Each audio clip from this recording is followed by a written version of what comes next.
most admirable chasers you could possibly wish to see. Well, hello there and welcome along to our Dublin Racing Festival preview, sponsored by Bet UK and Gambling.com. Joining myself, David Jennings from the Racing Post to preview cracking action over the 2 days at Leopardstown is Diarmuid Nolan, Stephen Cass, Gary Connolly from Gambling.com, our racing analyst and French racing specialist, and Paddy Aspell, our Cheltenham Festival-winning jockey who broke my heart that day at Cheltenham. How are we doing, lads? Are we looking forward to Leopardstown? Are we going to be there? Diarmuid, we'll come to you first. Are excitement levels on a scale of 1 to 10? Yes, 7-ish, let's say. The kind of it feels are starting to fall apart a bit, but now I went through it this evening now, Dave, and yeah, the excitement's starting to build now a good bit. I was lower. You know, when you look through it, looks like a Willie Mullins kind of benefit, but then you kind of go through it and over it again, and you kind of go, do you know what? The handicaps look great, and you know, they should look like it's serious 2 days. Serious 2 days is right. And you had a serious night on Friday night, Stephen Cass, tipping our very own Irish Eurovision winner on the Late Late Show. You're not quite as good at tipping winners in the horse racing department, but not far off. Well done with your winning tip in the Irish Eurovision. I'd say you were very proud. I was very happy. It was a bit of a funny show, you know, a bit of a mess, sound wise and stuff. So a lot of people have said to me, "Oh, she's no chance." They preferred not to put into her. They have no chance, but they do. They have a great chance in Malmo. So I'm looking forward to that. Now it's going to be a good season. The first time ever since I've been interested that Ireland have a competitive entry. So yeah, buzzing for that. Buzzing for that more than I'm buzzing for this Willie Mullins shite all weekend, Jenno. I can tell you that. Oh no. Is that the way we're feeling? I'm only kidding. The novice races are great. The handicaps are great. So I am looking forward to the weekend. Okay. Well, don't divulge too much yet. Before we'll just the last bit of the nonsense now. The general chit chat. Paddy Aspell, you've won a race at the Cheltenham Festival. You've ridden at the big festivals. You've your finger on the pulse. From a jockey's point of view, going into this week, it's likely to be a Paul Townend domination. How hard will it be for him for the next few days, picking and choosing what he's going to ride? Because he's got some big decisions, hasn't he, Paddy?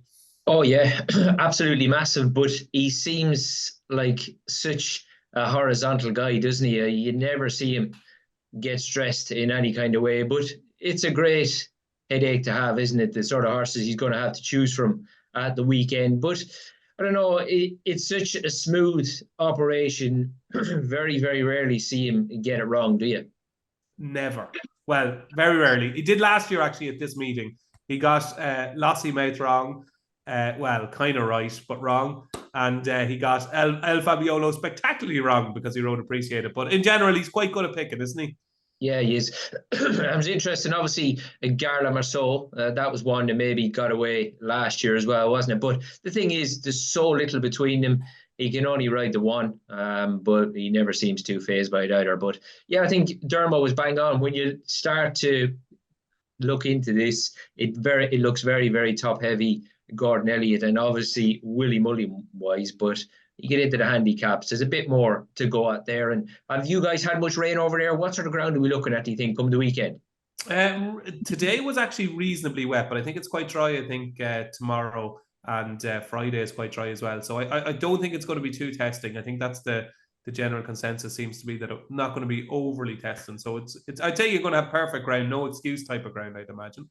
Yeah, fantastic. Because if anything, people would crib Leopardstown by just being a little bit on the dry side, wouldn't it? So you'd much prefer to be leaning the other way. But no, fantastic. And to be honest, there's so many people from the UK are going over at the weekend. It is a meeting that really has snowballed in the right direction. It absolutely has. And before we get stuck into the action, Gary, will say a quick hello to you. Looking forward to 2 days more than Stephen Cass? Yeah, looking forward to it now. I probably only get the 1 day. The War Office doesn't give me much permission to get 2 days racing in a row, so I'll be there the Sunday. Looks the better the 2 days, I think. So yeah, looking forward to it. All right. Absolutely. Well, we might see you there. So I think we're going to kick on with the action now. And don't forget, you can claim 30 quid in free bets, courtesy of this very special Dublin Racing Festival preview. The sign-up details are on the screen, so it couldn't be easier. All you have to do is look straight in front of you and you can sign up and claim your 30 quid in free bets. And a big thank you, should I say, to Bet.UK and Gambling.com for our sponsorship of our Dublin Racing Festival preview. So we kick off with the Nathaniel, Lacy and partner Solicitors Novice Hurdle. It's the first Grade 1 of the weekend. It's an interesting Grade 1, Diarmuid Nolan. It's a race where you probably have dissected within an inch of its life. What have you come up with? Yeah, it's a really, really interesting race. The interesting ones are probably more towards the outside, obviously Dancing City, etc. But it's hard to judge them. The top two really intrigue me, obviously, which is kind of nothing original. But the Predator's Gold stuff, Dave, I'm struggling to see why he's the price that he is. I understand he ran that huge race at Christmas, but it was huge race in a race that I thought that completely fell apart. I thought a lot of the protagonists just didn't fire on the day. I think we're left with him, and then I'm really, really keen on Loughlin. I actually think Paul Townend could end up on this horse, to be honest. I put this horse up for the Albert Bartlett. I thought what this horse did over Christmas was excellent. This was a bumper horse who was too quick for Firefox. Also shows a serious engine. I know they crawled at Christmas time, but to me still looked like a stayer, hit the last rung, and then was able to kind of find the leg, keep himself going, and to be able to repel a field of very decent horses. Loughlin, to me, is the best of these. I'm very confident in him, and I just amn't the biggest believer in the favourite. So yeah, Loughlin for me. I like, as much as this is a decent field, I just think he's the best horse in the race, Dave. Yeah, is this like, have we kicked off with your strongest fancy of the whole weekend? You're sounding extremely confident here. Yeah, we have. Yeah. This is one of my horses of the season. I mean, since Stephen Cass gives me shit for liking that race at Limerick so much, but this horse, I absolutely love what he did at Christmas. Last season in the bookmakers.co.uk blog, Brian Hayes put this up as one of his favourite bumper horses at home last year, before he won at beating Firefox. So he's kind of had half an eye on him this season, and everything this horse has done, I've just really liked it. He just seems a bit of a big dope, and he's getting better with every run. And I just really loved now what he did at Christmas. And I think he'll win this, and I think he'll win the Albert Bartlett afterwards as well, I think. That is a big opening. That is a big blockbuster opening from Diarmuid Nolan. And of course, he did beat Firefox in the bumper last year at Naas. Dermo is all over Loughlin. He's given the game away before we even start. His nap at the Dublin Racing Festival is out there. Stephen Cass, knock him back into shape there. I like Loughlin as well, and myself and Dermo both like this Limerick race this year. Just firstly on Predator's Gold, I mean, he beat Mossy Fen Park in a maiden and then kind of fell into second in a heavy ground 2 mile race. So I'd agree. I can't see the angle for him. I think Townend probably will pick Loughlin. But my thing with Loughlin, he kind of reminds me of Allo. He's absolutely enormous, massive. Like, he's twice the size of all the other horses you see finishing with him at Limerick. I think he could well win this Saturday, but maybe won't win the Bartlett because he's so big. Just to hustle and bustle at 3 miles in a championship novice race at Cheltenham might not suit him. I love Stellar Story as a horse. If the ground stays soft, and I'd be more worried than you that we're going to have perfect ground. The hurdles course probably be fine. The chase course already has yielding in it, and it's Wednesday night now, and it's dry forecast. So if they're saying yielding in it now, how they could be saying yielding on Sunday, and we all know what that means. It could be the quick side of it. So I'd be a bit worried about the ground. Hopefully for Stellar Story, it's quite soft on the hurdles track, always softer. He beat Il Atlantique and Caldwell Potter, savage bumper form. Won a Navan maiden hurdle, beat Largy Hill, and then he was third to Slade Steele, who I think is a proper weapon, and he was second to Loughlin at Limerick. If it turns into a stamina test, I think Stellar Story could be the one, but I wouldn't be dogmatic about it. I'd just be mad keen to take on Predator's Gold. At the prices, I'd back Stellar Story if you can get 3 places, which I'm not quite sure you can. But I do think it's down to that Limerick form. I think that's very good form with Loughlin and Stellar Story. Maybe you could back the 2 at 4s and 8s. Might be a bad play. You're probably getting Gary might work that out there very quickly. You're probably getting 7-4, something like that. Probably not a bad bet against the field that's there. Wow, bit scared now, Paddy, because I was kind of fancying Predator's Gold. Dermo and Stephen are very against Predator's Gold. My point on Predator's Gold would be that he was classy enough to finish second in a 2 mile Grade 1 at Christmas behind Caldwell Potter. was absolutely miles clear of the third that day. I think he's going to relish to step up and trip, and I just think he could have more speed than these. What do you fancy, Paddy? Yeah, the step up and trip, I think, is going to be massive here, GJ, because his form before that is very ordinary. Cass is absolutely bang on. I mean, that Fenway Park race, it's amounted to absolutely nothing. And the second, Milo Leases, when he beat on debut, that was turned over yesterday at Limerick. Very, very ordinary stuff. But that was a big step up last time. He did look a little bit slow on that heavy ground that day, but very, very interesting. I know, obviously, when you see Ruby doing all these podcasts, he's on so many platforms. He's always trying to rush them through and get to the end. But it was very interesting when he was asked for his nap of the 2 days. He didn't pause for 1 second and straight away he said Predator's Gold. He's only just turned 5, this fella. I've got to remember that. I know he does have to step up, but I wouldn't like to see his price tighten up any more because it doesn't deserve to. But for me, I would struggle to get away from him. Is his form that bad? Like, he beat Mossy Fen Park 6 lengths. Mossy Fen Park come out and won the maiden hurdle next time. Is it that bad? Probably for a race like this, it's coming up a bit short, you would say, and certainly the debut effort as well. But yeah, the fact that he has only just turned 5, and that was very, very deep water that he was pitched into last time and wasn't disgraced in any shape or form. So yeah, no, I think he's a worthy favourite for me. He's your fancy in the race. Yeah, perfect. So it's 2 votes for Predator's Gold. It's 2 votes kind of for Loughlin, although Stephen Cass is giving a shout out to Stellar Story. I think Gary, I'd be more Stellar Story at the prices, DJ. Yeah. Okay, don't ruin it for me, right? I'm just saying that Gary is going to have the casting vote here, okay? Sorry. All in on Loughlin. Sorry. It's 2 votes for Predator's Gold. It is 1.5 votes for Loughlin, and we'll give you an extra half there for Stellar Story. Gary, you kind of have the casting vote, but you don't really. In other words, just tell us what you fancy. Yeah, I'll go with you, lads. I think Predator's Gold, most likely winner. I don't think his form's too bad. Prior to the last run, it was okay. It was a very decent run last time out. Probably didn't like the ground, too short a trip, and I think he stuck to it well. He would have got a lot closer for that mistake at the last. I think he will drift on the day. I don't think Townend will ride him, as the lad said. And you'll probably see flip-flopping favourites on that one, and bigger the price goes. Right, who's going to give me a match bet? Let's have a point, right? Who'll give me an even pint of Guinness that Paul Townend will ride Predator's Gold? Grant, I will, yeah. Okay. Pint, you're there on Saturday, are you? I'm there Sunday. Okay. I can wait till Sunday for a pint of Guinness. Yeah, there we go. I think I'd be pretty sure Paul Townend will ride Predator's Gold. There we go. You're on Loughlin. Sorry, Gary, I rudely interrupted you there.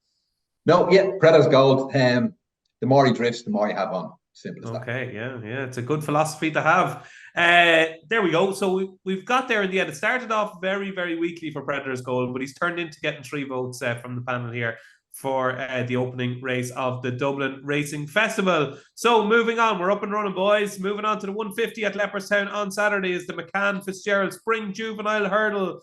And can anything stake a claim against Sergino, who was brilliant at Cheltenham last weekend? Stormheart is currently round about 5-4. Salvatore Mundi, of course, the horse who ran against Sergino in France, is in around 3-1. Calaconti has done very little wrong, 11-2. High Wind, 6-1. Cargeese, a filly that I like, is 13-2. Majborough, 7-1. 8-1 Bunting. 12-1 Bar. We know very little about these. Stephen Cass, the one thing I love about you, and you've met many, many fine traits, okay? You say it as it is. When I used to work with you, if I wore a terrible shirt into work, you would say, what are you coming into work in that shirt? If I put on weight, you'd say, Jesus, DJ, put on weight, which happened very, very regularly. You say it as it is, okay? Sergino, according to Johnny Deneen, could be another Constitution Hill, and the Triumph Hurdle is over. Is Sergino the real deal? Oh, I think Sergino looks the real deal, but I wouldn't want to be backing him until I see what happens in this race in a way. But I wouldn't be getting carried away with Burnett Road now at all. But the time of everything, and Sergino, everything he does. The only thing is he's so tall and leggy. He looks like he'd be better over fences. So maybe he might kick a couple of hurdles. Yeah, look, Sergino's the real deal, and it'll be a match at whatever wins here. Have we got an Irish real deal in here? The real deal, We could have a tipping service of Ronan McNally and ask him what he thinks, if that's what you mean. Yeah. But look, this race now, you'd want to be picking stones on Willie Mullins Gallop to have any opinion here, like, because it's almost impossible to hearsay. Like, Gary will have some opinion on French racing that, you know, would broadly be relevant, but apart from that, I was hugely impressed with Stormheart. But the vibes coming from the camp, in spite of the money this week, don't seem that dogmatic on him. Marshborough apparently is working really well, but you won't hear anything because JP owns him. I thought High Wind was really impressed with the way he picked himself up off the back of the last after the mistake and went on again. Cargis could improve the way that Gala Marceau did from maiden to group company. Yeah, sure, look, it's wide open. There's kind of two betting angles, like Joseph into Lotto, and I wouldn't be mad at him in the perspective of winning this, but the only way into Lotto would run in the Triumph is if he won. So you could back him non-runner no bet for the Triumph around 16-20 to 1. And you could have a small manual double, because if he wins this, he'll still be 6 for the Triumph. So the manual double of winning today and winning the Triumph would pay 100 to 1. That's the only way he would run in the Triumph. What do you mean a manual double? You back them to win the race, and then you put all that money on the race at Cheltenham. So a lot of would he not be a shorter price after the race? Yeah. So he'd be 5s or 6s. So he's 14s now. One more DJ. from the first bet is the logic, and then it's a double. So you're 14s now. So he's 6 to 1. So if he's 6 to 1 for Cheltenham after this, it's 15 1 5 by 7. You know, it's over 100 to 1 the manual double. I get you. Have it. Yes, yeah. So I think that's a punting angle, I think, into it, because Joseph wouldn't be his style to send one. He did look impressive. He would like soft ground, I think. He looked impressive at Christmas. But beyond that, I'd be mad keen on Stormheart. Think he's the most likely winner. Paul Townend could end up riding the other one. I haven't a strong opinion. Yeah, very hard to have a strong opinion. But one man who might have is our French connoisseur himself, Mr. Gary Connolly. Cheers. Yeah, I'd be dead against Stormheart. I think. Can you do this in a French accent? No, this. No. Oui is the most you'll get from me. Stormheart is the worst price horse I'll be getting. Je suis desperate. Why? This is just a very, very deep race. And like you won okay at Punchestown, but like the potential of these horses, the unraced ones, even the ones that have raced, I don't think there's much in the form anyway. So I just can't understand the price. Salvador Monday, if you knew he was right, like he'd be a serious bet. Like he finished second to Sergino, as you said, in Artois, Otoy, whatever. I thought he even shaped in that race like he was the more talented of the two, to be honest with you. Yeah, if they ran again purely based on that race, I would have my scones on Salvador Monday. I'd be the same if we hadn't seen what we saw at Cheltenham. Yeah.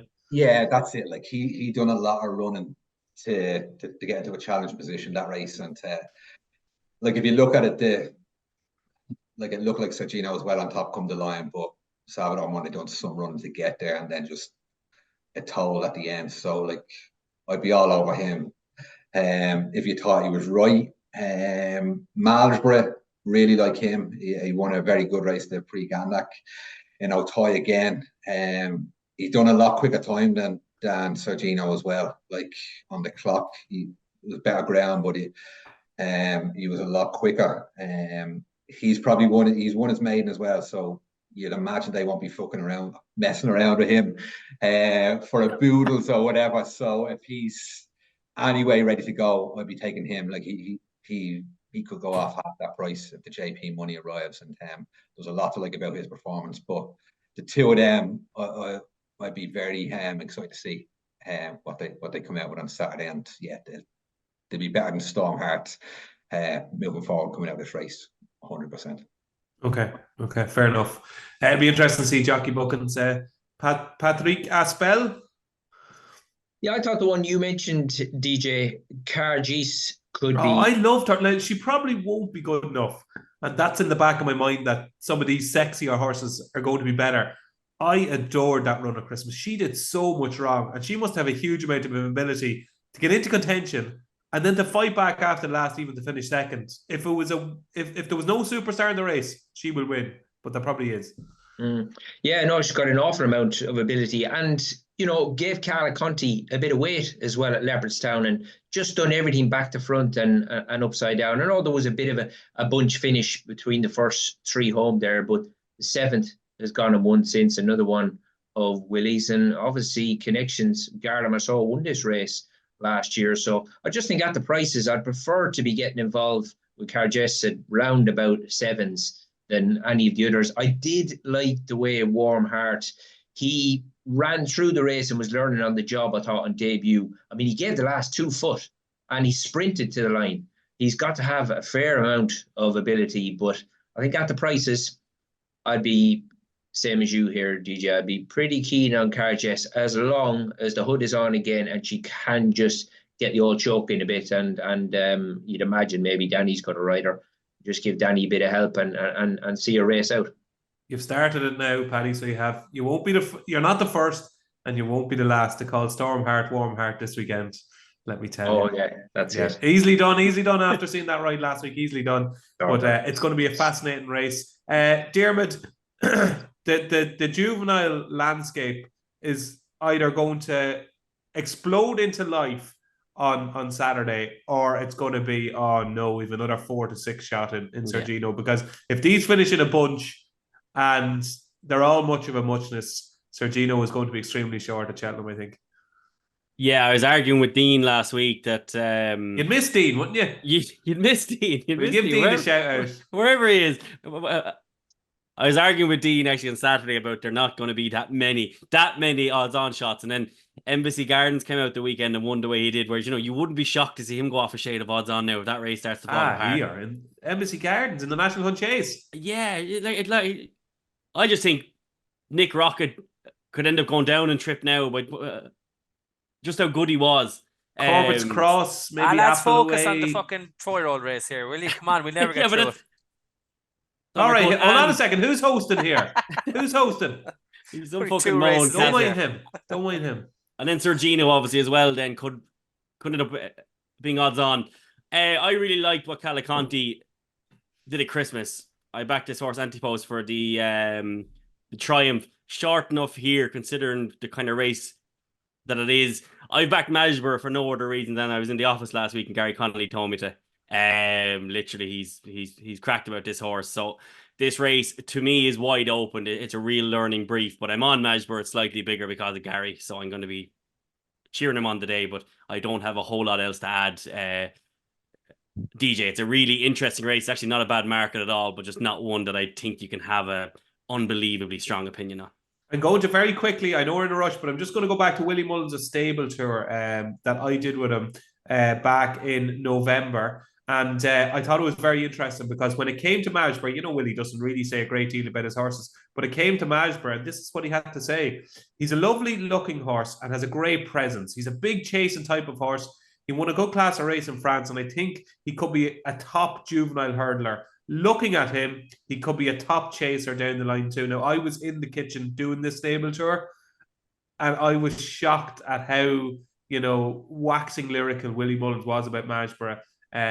So it's going to be interesting. I just hope he runs, that we get to see how good he is, because I'd say he could be the real deal. And Ruby mentioned during the week, didn't he, as well, on that other podcast, one of the other podcasts he's on, one of the 600 of them, that he thought Majborough was going to run all right. He said that the horse will be ready for ages, so he does think he'll go. Yeah. So very quickly, because Team Cast in a rush. He wants us to get on with it. We need to get into the third race to preview. Very quickly, in a word, Diarmuid Nolan, who wins the Spring Juvenile Hurdle? Majborough. Stephen Cass? No bet. Oh, Jesus. Sorry. Gary Connolly. And Paddy Aspell. Cargis, we're going down together, Paddy. 2 down. We'll be 2 up, hopefully, after the first 2 races. And going into the 225 at Leopardstown on Saturday. Lord, holy God. What have we got here? I didn't think it would happen. Never thought it was going to happen. Never thought we would see it in our lifetime. But it's now almost certain that we will see Marine Nationale against Gaelic Warrior in the Goffs Irish Arkle. Marine Nationale is favoured and quite short still at the moment at around about 1-2. Gaelic Warriors into 7-4 and 2s in places. 4-1 Found to 50. 12-1 Elete Tom. Facile Vega 14-1. American Mike 40s with Sharjah and 100-1 Sanicia. This is box office. If I could just watch one race this weekend, this is it. I don't want any sitting on the fence. None of this shite, right? I want honest, proper opinions here. And we'll go to you first, Diarmuid Nolan. Gaelic Warrior and Marine Nationale. Don't tell me straight away, but have you a strong opinion on this race? Yeah, very strong. Go for it. Take it away. Marine Nationale wins by 4 or 5 lengths. Easy enough. I Why? think throughout their careers, Marine Nationale has been a step ahead of Gaelic Warrior. I know what Gaelic Warrior has done over fences so far. The whole jumping right at Leopardstown, he doesn't concern me a whole pile. It's fine at Leopardstown. They go straight and then they kind of turn once each side. It's not as much of a concern as Cheltenham, where you're constantly on the undulations. That'll be fine. But just look through their careers when Gaelic Warrior was just way behind in a Ballymore finishing second. Marine Nationale was streaking away with a Supreme. Marine Nationale was put away after winning a Grade 1 when Gaelic Warrior was here winning a handicap this time last season. I know over fences that Gaelic Warrior has won twice, but Gaelic Warrior hasn't beaten any horse the Marine Nationale wouldn't have kicked out of the way. What Marine Nationale did at Christmas was phenomenal. He's not going to be giving away any lengths at any fences at all. I thought his jumping, I thought the fact that now we know that he can sit in behind, he can go from the front, he can deal with it whatever way he wants. And I'm actually going to be very strong to you, Dave. I think the two horses that have the biggest potential ceiling in racing at the moment are obviously Constitution Hill and Gallopin des Champs, in that we don't really know actually how good the two of them are. As in Gallopin des Champs hasn't met a rival good enough yet that we don't actually know what he could potentially reach. I know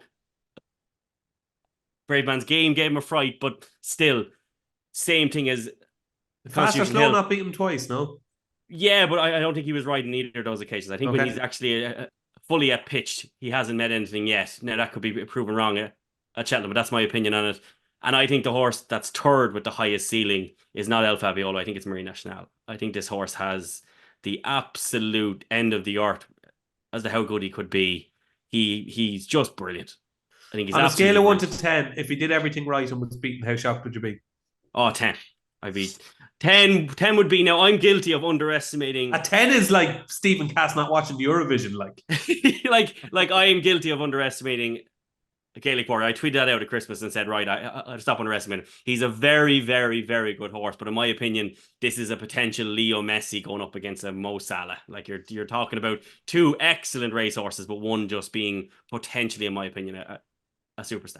Okay, it's 1-0 to Marine Nationale at the moment. Paddy Aspell, are you going to level it up? No, I'm in agreement. Because you've got to tip your hat to Gary Connolly, lads. He's never, ever sat on the fence about this horse. Even very ballsy, wasn't he, going into Cheltenham last year? He's even said that, this horse has got the ability to be a very talented horse on the level as well.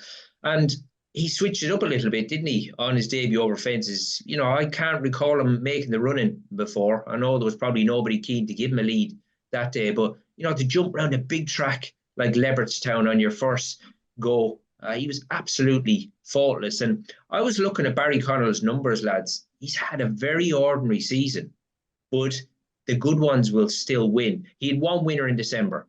It was Marine Nationale.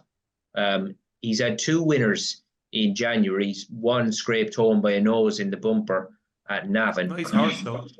Yeah, I'd say so. They beat a nice one that day. William and then Willie, obviously that horse won the beginners at Fairyhouse the other day. So, he's not having a phenomenal season, but still, Marine Nationale was absolutely faultless. He's got a great man on his back who's got just as much faith in the horse. So at the minute, you can't go against him for me because there's just no chinks in his armour. Okay, it's 2-0 to Marine Nationale. Gary Connolly, are you going to make it 3? Yeah, 3 for me on him. I think the betting will get a lot closer come the off. That's guaranteed. Yeah. Especially if Willie wins the first 2 races, they could get very close. Yeah. I don't think he'll go off Fab Gaelic Warrior and he'll get a lot closer to him. He's just sort of in this race by default, isn't he? Dropping back to 2 miles. Marine Nationale is just a speedier horse. Speed kills, and he'll be just too fast from around here. Stepping up and trip, Gaelic Warrior would have more of a chance against him, but there's no way he'll be quick enough to beat him up 2 miles round. Okay, 3-0 to Marine Nationale. Stephen Cass, if you tip Alicia here, I'm actually leaving, okay? What do you like in this? If he's 1 to 2 and shorter, I'd be laying Marine Nationale. I think everyone's getting carried away with him as some kind of superstar. They're almost never that. There's so many hype horses every year, every season coming out of Cheltenham, and like the bubbles are always burst. You know, they never go unbeaten. Constitution Hill's an exception. The rest of them, they just get beaten. That's the nature of jumps racing, and I think there's quite a few things in this fella's profile that he's not as good as everyone thinks he's going to be. Okay, take it away. His form, first of all, he fell in against a 3 mile hurdler, Irish Point at the Royal Bond. And then, yes, he was very good from the back of the last against Facile Vega in the Supreme, but that was Facile Vega, Diverge, Dark Raven. Like, these were the horses he was beating. On his chase debut, Paddy talks about how good he jumped, and he did once he got the hang of it. The first couple weren't great, but he was really good then. But they all look good when they're jumping from the front. Like, you never look at something jumping in sixth and say, geez, that fella's putting in an exhibition. It's always the ones going in front. It's going to be a different story this time. He's very keen in the Supreme, threw the head up in the air, did the same the last day on chase debut. He's wearing a tongue tie. He's had a wind up. There's definitely, he's not perfect. He's definitely not perfect. There's kinks in him. So we'll see now. Gaelic Warrior, such a good horse, and Dermo saying he was found out. We ran the handicap. He bolted up in the best handicap hurdle in Ireland at 143. That's no mean feat. I'm not saying. When did I say he was found out? I never said that. I said when Marine National was winning Grade 1s, this horse was running and winning handicap hurdles. Yeah, bolting on up the best handicap leagues. hurdle of the year off 143 is fair going now. You know, the Estate Man was doing that as well off similar marks at a time. So, you know, it doesn't mean his ceiling isn't 160, 165, 170. So I wouldn't just take that as an argument at all. That was my point. You know, he won a Grade 1 at Punchestown by 10 lengths.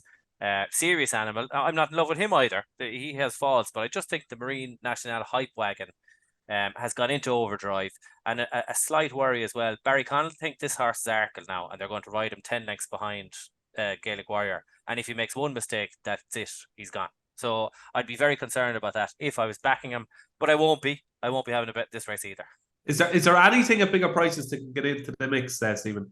There's a horse, if he hadn't run, I think he has to go up as fresh. American Mike, when he's super fresh, geez, he can look awesome. So very odd time, you know. So you could see him get into it if he could sit in just behind Gaelic Warrior, something like that. But it's not a million that he would win. I wouldn't fall over on the ground, as Johnny Deneen would say, if American Mike won at a massive price. I think he'd be the best of the rags. But I think I would. I'd find it. He'd have to beat two of them, which is tough, DJ. You know, I love when you have a rag and you think they only have one to beat. Yeah, that's a fair point. Yeah, Diarmuid, I just want to come back to you with Gaelic Warrior just on one thing.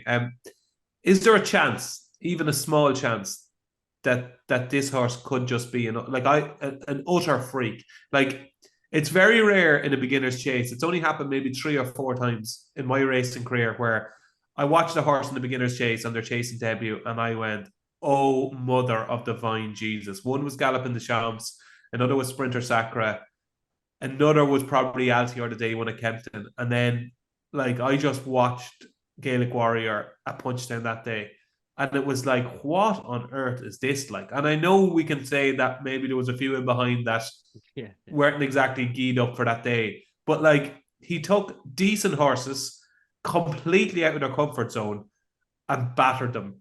And last time at Limerick, I just thought he looked a more manageable ride, and he did things better than he had been doing. Is there a chance that he's the freak in this race and not Marine National? Oh yeah, of course. As I said, the in my head at the moment, he's Mo Salah, and Marine National could be like a Lionel Messi. That's the way I put it. But that could easily flip over. The performance has been brilliant the last twice. I've just always been a massive believer in Marine National, so there's big bias in me. I've loved this horse going into the Royal Bond last season. I loved them for the Supreme, etc. So there's definitely bias in me. I wasn't a fan of Gaelic Warrior either, and as I said, I have to stop underestimating this horse because he's very, very good. I just, in my opinion, think that there is a flaw in him that is going right. There's no getting away from that. I've never seen a trainer train that out of a horse that hasn't been trained out of him. He was beaten in a Fred Winter off 129, and I just don't think absolute freaks get beaten, even jumping left. First run for Willie. Even jumping right still. I just don't. I'm very happy to be wrong on him. And I really am. I just think Marine National is, I just think he's very, very good. Really do. Fair enough. So it's pretty comprehensive. I think we've 3 votes for Marine National. Stephen is laying Marine National if he gets very short, and I would obviously agree that maybe Marine National is the most likely winner, but I just think Gaelic Warrior could be a freak. That is the best race of the weekend. It is the Goffs Irish Arkle, and don't forget. Do you think he could end up in the Arkle then at Cheltenham so as well after this? Well, I hope so, because I tipped him up in the ante. Yeah. But like, you'd be very... and him jumping right in an Arkle wouldn't worry either. It would worry me. The jumping right thing is a big issue. But I did the show on Tuesday morning, and I just took a chance and I said, look, made sense. Yeah, he was 10-1. I said, if he wins this, Willie is a creature of habit. And he will want, if Ballyburn wins this weekend, he will want to go into this weekend, into Cheltenham, with Ballyburn and Mystical Power. He will want Gaelic Warrior potentially in the Arkle, Statement and Imperial Pass in the Champion Hurdle. And then, of course, he's got Lacy Mate, the National Diamond, the Mayor's Hurdle. And then he's got your Embassy Gardens, who you think is going to be odds on the National Chase. He wants to go in heavy the first day. And that's why I think Gaelic Warrior has been given the chance against Marine National. Yeah, TJ, that's my thinking. That 10-1 you were tipping on up at the ante. Yes. Like, that bookmaker's not running no bet, and they're 9-4 not running no bet now. So you're tipping that 10-1 with a run. Without a run. You're tipping that anti-post rules, yeah? Yeah, oh yeah. They're on. Sure, it's an anti-post show. We can't tip non-running no bet. I get you. Because I went back, and I actually see there now, there was a bookie, was 11-2 non-running no bet, and I was going to say, that'd be a great bet in Gaelic Warrior because it's only happening if one thing happens. Exactly. It's gone. It was there. No, he is the ultimate non-run no bet horse. So the angle is gone now. He's 9-4 best non-run. Yeah, exactly. I think people have cottoned on to it, to be honest with you. But there we go. That is the race of the weekend. It's the Goffs Irish Arkle. I can't wait for it. And hopefully we have a spectacular winner and they go head to head and we see something really special. As I was saying, you can claim 30 quid in free bets. Sign up details are on the screen, so sign up there for your 30 quid in free bets. So the feature race on day 1 of the Dublin Racing Festival, it is the Irish Gold Cup. It's a grade 1. It's only got 5 runners max, and it is Galloping the Shams to be fast or slow with Conflated, I Am Maximus and Coco Beach in there. And we will stick with you, Stephen, here. It is the next installment of Galloping the Shams to be fast or slow. A little bit of an itch to try and scratch here for the Cloy Sutton camp with Galloping the Shams taking on fast or slow again. Can you make a valid case for fast or slow beating Galloping the Shams? Well, you could, because Galopan, he does what he does. Like, at his best, I don't think fast or slow would get within £10. But there's often days where Galopan has put in poor jumping performances. Punchestown with fast or slow beat him. Especially in the John Durkin was one of them. Jumped very sticky. He jumped really poorly at Cheltenham, especially early. The time he fell, he jumped great in the last mile and a half. But the first mile he jumped very sketchy. The first 6 or 7, he jumped poorly again. I think it was at Leopardstown one of the days, but no, that was a good day when he beat Statler. But he has sticky days in him, and they're nearly half the days. That'd be my worry with Gallopin des Champs. At his best, he's unbelievable. The performance he put in at Leopardstown the last day, I think, was the best performance, certainly chase performance I've ever seen at Leopardstown. Ever. I'll second that. Yeah. But that doesn't mean he's going to do it again. And because it was the best performance, he's certainly not going to do that again, because then he'd have put it the 2 best performances ever seen at Leopardstown. So it's extremely unlikely he performs that level again. But at the same time, I think he's a better horse than fast or slow. So yet again, I'd be kind of sitting on the fence. I'm going to say something now. This kind of thing annoys you, DJ, but I have an ankle here. Like, the ground, the way it's going, with already yielding in the description. If you're going to the beach here, I'd say it's not a million. The 2 of them are non-runners on Sunday. I back Coco Beach at a tenner at 80-1, because if the 2 of them are non-runners, he's 4-1. So that's just a silly thing. Yeah, but that I've done. Move on to the next person. If the 2 of them are non-runners, like, it can't happen, like, because Irish racing would be farcical, and there's so much pressure. I could see one of them being a non-runner if the ground is yielding, and Leopardstown yielding means it's fairly quick, sometimes. Yeah. No, look, it's not the worst argument you've ever made. It's a good race, that, actually, the worst arguments you've made, but I can kind of see where you're coming from, and these races can cut up badly, so we're going to see what happens. But of the top two, you just about beat Galloping the Champs, even though... Yeah, I would, but I wouldn't be backing it. Like, Jenno, I'm a punter. I'm not into this, tell me which one's going to win. Like, they have to win at the price, and I don't care what the price is. I'm leaving it. Yeah, valid, very valid. Paddy Aspell, I'd say you'd love a spin around Leopardstown and Galloping the Champs. Yeah, certainly would. I mean, it was breathtaking. Even Ruby Walsh was very impressed, wasn't he? He was on duty that day, wasn't he? And he said it was the best he'd seen in a long time as well. I think when he was beaten by Fast or Slow, I think they'd spent that long trying to slow this horse down, hadn't they? That they tried to ride a race on him, and you could see from the get-go it wasn't suiting him. I think he's best just letting the horse tell you what he wants to do in a way, and leaving him to it. He's far more impressive. So I mean, I think performance-wise, he deserves to be favourite coming into the race. But I think when you look at Fast or Slow's profile, lads, Martin Brazel, he's just an absolute genius. The days he's wanted this horse is the days he's produced. He's had the tongue tie on, and obviously winning over fences in France. He was hamstrung when this horse came to the country, certainly over fences. But as soon as he was put into a race where he had a bit of experience and he had a realistic chance. Now, this Fast or Slow is produced, boys. He's no slouch, but he does stay also. So if they want to get rough and ready with this fella to see if they can get him beat, he stays. But if they just bob round, he's got plenty of pace, as he showed in the John Durkin. He's got plenty of pace, this horse. Martin Brazel's team continue in real good nick. Another good winner the other day. At the prices, again, I'd probably have to be Fast or Slow, because I know I'll go on about the performance of Galloping des Champs, but you've got to see where the part of the track where he raced on compared to some of his rivals. I mean, Conflated could barely rise his legs, and he ended up unseating at the last. He was drunk, so you were far more advantageous to be wide at Leopardstown that day, and that's what Townend's done. And we've seen Townend do that now on a regular basis, certainly over fences, and he's really reaping the rewards from it. But at the prices, I'm hoping to God that the rain doesn't arrive, because in an ideal world, I do think for Fast or Slow to be at his best, and he will be, to beat Galloping des Champs, he is going to need a soundish surface. So if the rain doesn't arrive, and that's the sort of ground we're dealing with, what we've got at the minute, I'm happy to go with Fast or Slow here, boys. Why can't Galloping des Champs not produce the same performance? For people listening to this or watching, hopefully they're listening. Why can't, like, Man City, right, could go out and beat Everton 7-0.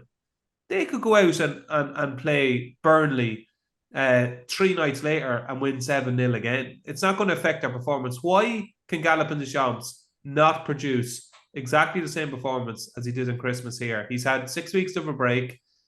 Like, what's the reason from a jockey's point of view? Like, what's the reason? Why can he not be just as good here as he was at Christmas? Well, I think as long as they don't try, like I said a minute ago, just don't try ride a race on him. Just keep it simple. But that said, it's very easy to say, oh, he bolted up, he won well. They've still gone around 3 mile and jumped all them fences. The adrenaline is still up. It is going to have an effect on them. And such a monster performance like that, it could leave its mark. But, I think these good ones just get through it. Ruby Walsh reverts so many times back to Kalo Star. It's a term that gets probably overused at the minute about racing leaving its mark on horses. But I think the real good ones, and Kalo Star is a real reference point there. They just turn up and do it. Excellent. Gary, what's going to win the Irish Gold Cup? Galloping the Champs, good thing. I don't think Fast or Slow is going to turn up. I think they'll go the 2 mile race with him. Oh Lord, really? I think, I just think his one goal is the Gold Cup. And I think they don't want to leave that behind here. Taking on Galloping des Champs, they'll give him a spin in the 2 mile, put the spot on for March. I feel another match bet coming up here. Will I have a point with you that Fast or Slow will run in this race? Yeah, well, you have to give me 2 points to 1 now. I will. I'll give you 3 points to 1. I'll give you 3 points. You buy me 1 point to Guinness if Fast or Slow runs the Irish Gold Cup. Yeah. I'll buy you 3 if he runs in the Dublin Chase. Yeah, we're on that. Yeah, like it was a big performance he put in. It'd be interesting just to see, has it left a mark? But it's a nothing race, so he'd be winning, but plenty short enough. I'd be enjoying my 3 points of Guinness, watching him win, beat Coco Beach or something. So that'll do. Okay, it'll be a double whammy for me because we'll be taking the brilliance out of the race, and I'll have to buy you 3 points of Guinness if Fast or Slow doesn't show up. Diarmuid, thinking that he will show up, can he beat Gallop in the Champs? He can. He's another horse that I'm definitely guilty of just continually underestimating, like everyone else, really. I just haven't quite believed his 2 wins so far in his career. So I haven't quite believed that he's met a full-on Galloping des Champs yet. I don't think Galloping des Champs would have run at Christmas had he been that poor in a John Durkin. So probably was a good result, really. But I think we've just seen a much better horse. I think when Galloping is right, I'm not sure there's many horses around for quite a while that would meet him and beat him. I think Fast or Slow is good, but again, he couldn't win an Ultima. I know who he bumped into. I know he bumped into a Grand National winner. I'm not saying he didn't, but still, if you're talking about a Gold Cup winner, I'd fancy a Gold Cup winner to beat a Grand National winner. You could point out that Gallop in the Champs was beaten at this meeting a couple of years ago at 100 to 1. You could, but I'd imagine they had other things on their mind that day. Didn't Mikey Fogarty rode him that day, didn't he? So there's I think there was the little thing of the Martin Pipe on a few people's heads. I think education was quite an important thing there on that day. Look, he's a very good racehorse, Fast or Slow, but I think we're looking at a very good one in Galloping des Champs, and I struggle to see him beaten. Okay, it's cut and dried. It's Galloping des Champs all the way in the Irish Gold Cup. And hopefully, bit of a bombshell there from Gary. Hopefully Fast or Slow will show up here. I'd be shocked and disappointed and distraught and about 30 quid poorer because I'd have to buy you 3 points of Guinness if Fast or Slow doesn't show up in the Irish Gold Cup. Those are your 4 Grade 1 races on the opening day of the Dublin Racing Festival. But we have also got the Racing Stay at Leopardstown Handicap Hurdle at 3 o'clock. We have got the Ryanair Handicap Chase at 4:10. And we've got the Donoghue Marquis Future Stars INH Flat Race as a brilliant supporting card. So, Diarmuid Nolan, take it away. Best of the rest on Saturday is... I don't get involved in the bumpers, so I'll leave that race. But the 3 o'clock, I'm a big fan of Shambally Kid for quite a while. I thought his performance over fences was poor. He obviously will love this horse. He'll lack experience, but off a mark of 133, I couldn't leave him off that mark, especially with Monty's Star has franked that form all season. I think Monty Star is very good. Am I right in saying Shambally Kid was your nap of the Cheltenham Festival last season? Well, certainly wasn't. I was getting giddy just before 2 out, and then he cut out badly. But a lot of horses cut out badly in that Albert Bartlett. He wasn't unbacked on Davy Reid over fences. It just wasn't his job this season. He could kick back in again next season. He is only 7. But back over hurdles off a mark of 133 with how well that yard is going. I was far from alone on the Cheltenham preview circuit, Dave, with people that liked this horse from that yard. He's a talented horse, and a mark of 133 with those kind of little bits of back form, I just think is a serious mark. You usually get these ones right, so we'll keep the faith in Shambally Kid. Anything else on the card? Yeah, in the 4:10, I do like the Folks Tiara to win again. £6 isn't all that much, really. Now I know Pat the Roo and Keith Dunn, who weren't best pleased with the Folks Tiara and Rachel Black. Sure, where was he going? Where was he going? Jesus, I'm good friends with Keith, but where is he going? Yeah, he'd no right to go where he went. But this horse, won quite commandingly once you factor out that horse, and £6 mightn't be all that much here. So Scottish, the favourite, I think, is very vulnerable. I just don't know what that horse is. So the Folks Tiara is very, very solid. Bloody well handicapped, that's what he is. I don't know how well handicapped he is, especially over this trip anyway. So off a mark of what Folks Tiara is running off, only £6 higher than Christmas. Very, very solid. Nice. I still think there's more to go on him. Excellent. So Shambally Kid and the Folks Tiara for Diarmuid Nolan on the sporting card on Saturday. Stephen Cass. Yeah, 2, Geno. Hard to pronounce now. I wouldn't be too bad at the Irish pronunciations. Gwe Cool. Cool, the thing of Ted Welch's that won the 3 mile handicap hurdle. You're going with Ted Welch, are you? Well, that's how we say it down in Waterford anyway. This horse. Do you say Welch instead of Walsh? Yeah, I'll say Welch. Yeah. Mossy Welch, Waterford's first ever And is there All-Star any winner. particular We'd say reason Welch why and you Kerry spelled too. the We'd say name with Welch an E and instead of an A? Yeah. Geno, we can't listen now, Geno. If you're going to go down the road about pronunciations, we'll be here a long time now for tonight. So, listen, Gwe Cool, Ted Walsh, who I thought got off okay with only £6 for winning the heavy ground 3 mile, and she'll be fine on good ground, no problem with her. Her dam Eliadi was a right good joke, and she's a good action horse. She's small, the low weight will suit her.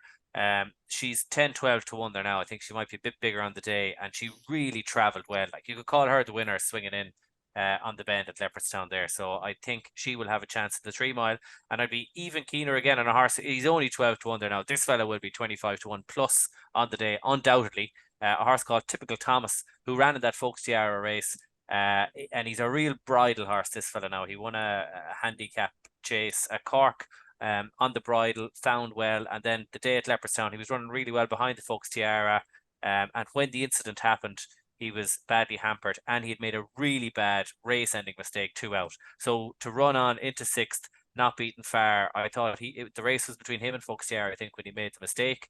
And his finishing position was worse than it looked because he was slightly hampered then. He was beaten 11 lengths that day. There's obviously a big swing in the weights. I think he'll go much closer. And from an unfashionable yard in James Fahey down there in Laois, I think he could run a big race at a big price. I'd be surprised if he wasn't 20 to 1 plus. Excellent. That's typical Thomas and Gray Keel for Ted Welch. Nicely pronounced there, on the pronunciation, right? I butcher parade rings. Sometimes I do MC a parade rings like I'm doing on this podcast, but sometimes, right, you have to give a market check. So we go and, it's the Irish Stallion Farms EBF Novice Hurdle, and we'll have a market check. And I was doing Fairy House on Saturday, right? And Lord Holy God, right? So 11th day favourite is Western Diego, 7 to 2 Shoot the Blues, 4 to 1 Undeniable Alibi, and it's 9 to 2. Honest to God, this horse came up, right? And I was like, what in the name of Jesus is this, right? So you don't have time because you're talking at the time. The microphone is in your hand. And I was like, and it's 9 to 2. Hula. And I had about 7 goes at it. And I think the whole crowd, lucky enough... That's the Rich Ritchie horse, isn't it? It's actually Hula Bator de Shea. I've practiced. But when you're in that moment and you have to pronounce a horse, but you happen to breeze what it is, it's a horrible experience. Anyway, that's a tangent. Sorry, Stephen. I'm holding up the show. What does Gwe Cool? Is it something to do with wind or something? Gwe is wind, but I think there's an extra I in that. So I think so. Yeah. No, I think that's a decent shout. 2 decent shouts from you there in the handicaps. Paddy, anything you like in the handicaps for the bumper? I was with Cass with the Way Cool thing because on the quiet, Ted Walsh's horses have been in real good nick. Even at the dock, yeah. Just looking at his numbers there, he's 3 winners in January. And I think the fact with Way Cool is now that they're going up in trip, this mare has been ridden that bit more patiently, travels around really, really nicely. I'd say this young fella will ride again. Young Callahan take £5 off. She's going to have to step up, but she is 2 from 4 at Leopardstown. I definitely thought there was worse shouts here, considering she is now really enjoying going that bit further and just travelling through a race. So yeah, I thought Grey Cool was a shout. And the other one I thought was interesting. I wonder if Gary would know anything about Sophie Leach has got Madara in the 410, Gary, and this thing has come over from France, but 3 runs over fences for Sophie with the G pieces and the tongue tie on. It's got some lovely form. Harry Cobden, now in fairness, was dynamite on this horse when he won at Cheltenham. Dynamite on everything, isn't he? Oh, he's unreal. He's so he's such an efficient jockey. He lets the horses do the running and the jumping. He's tremendous.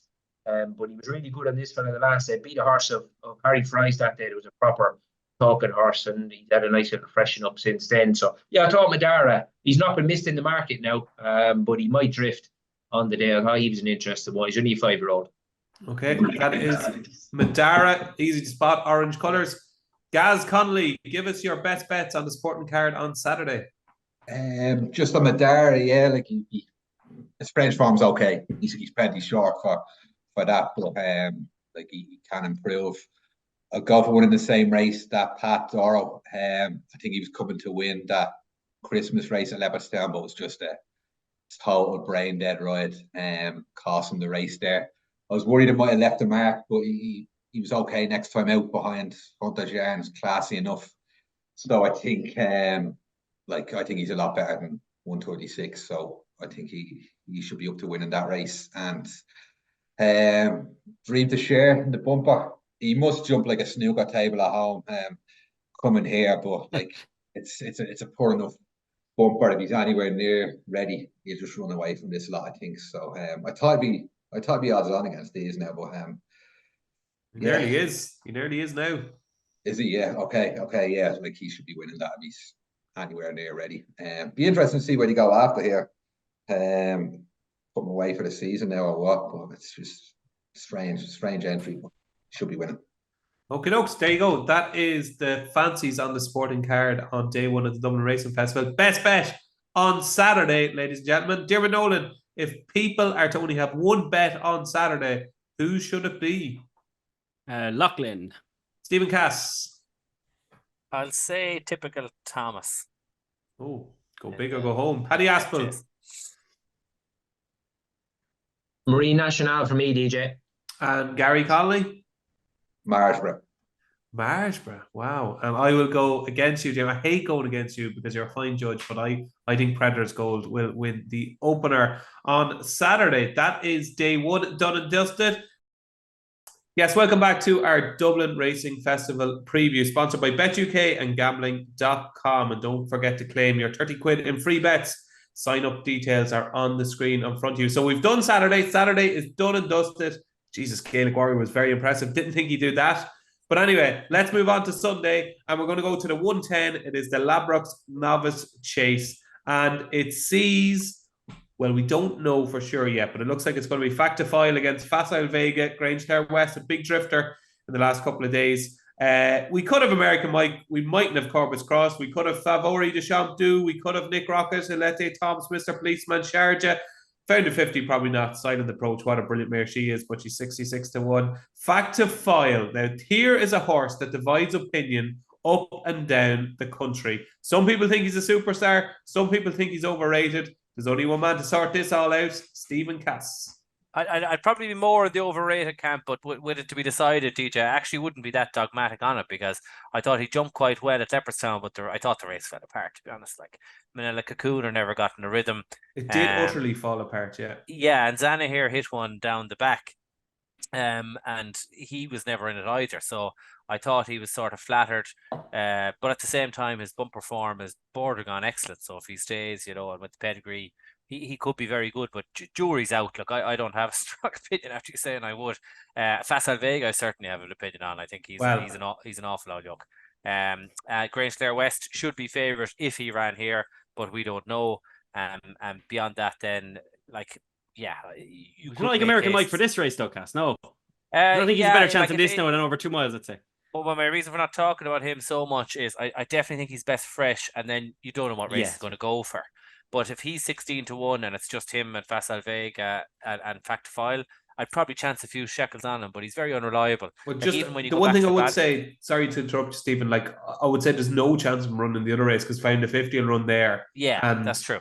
I almost think he'd be better over 2 miles. I think if he can bound out, but he would be able to do that in an Arkle, I'll say. Like he actually, if you watch the Ballymore back, you'd nearly pick him as the winner. 2 out. Imperia Pass was going well, and he was going best apart from that.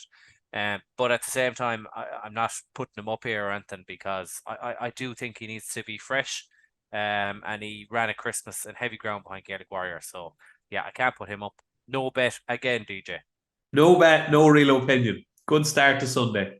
Diarmuid, where do you stand in the Ladbrokes Novice Chase? I think Factifile wins.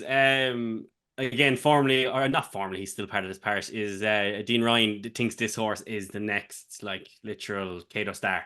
He's absolutely head over heels in love with him. He's convinced he's going to the Brown Advisory, but I'd say that's still up there with the Lap of the Gods, I'd say, or the Lap of Willie, I'd say. It's, it's I'd say he probably will go for that trip, especially if Corbett's Cross does well over in Sandown. But it's hard to know yet because, if you're right about Gaelic Warrior, as you said in your own show, Dave. I'm never right, by the way, just to let you know. Yeah, God, you are. You are quite a bit. Gaelic Warrior, then would be Arkle. This lad would be Turner's, and then you're looking at a gluttony of them for the Brown Advisory. So there is an awful lot to kind of go yet. But sticking with this race, 2 miles 5.5, that should suit him to perfection. If Facile Vega got much bigger, again, he's a yoke. Everything that Cass said, but he still does have a decent ceiling of ability. And if his price got too big and really everyone kind of turned against him, he could be very interesting up in trip because, he is bred that the more that he goes up, the kind of more interesting he should be. Grange Clare West, reading between the lines, isn't coming here. Gaelic Warrior isn't coming here. So, you are looking kind of beyond that again. So I struggle to see pass factor file, but if Facile Vega drifted a good bit more now and you were getting 5-1 about him, I'd nearly take a small swing at him because his ceiling of ability is quite high for a race like this. That's all. Okie dokes. Paddy, I did think with factor file, it wasn't like just say Galloping the Champs when he won on his chasing debut. I know wasn't factor file's chasing debut. He was beaten by American Mike, but when Galloping the Champs won at Leopardstown, it was so exuberant and sexy and oh wow, what are we seeing here? With factor file at Christmas, it was like this horse is never going to fall. He's so assured. He's not spectacular. He gets from one side to the other. He makes a nice shape. And he just struck me as a horse that has a huge future ahead. Mm-hmm. Yeah, no, I think you're absolutely spot on there.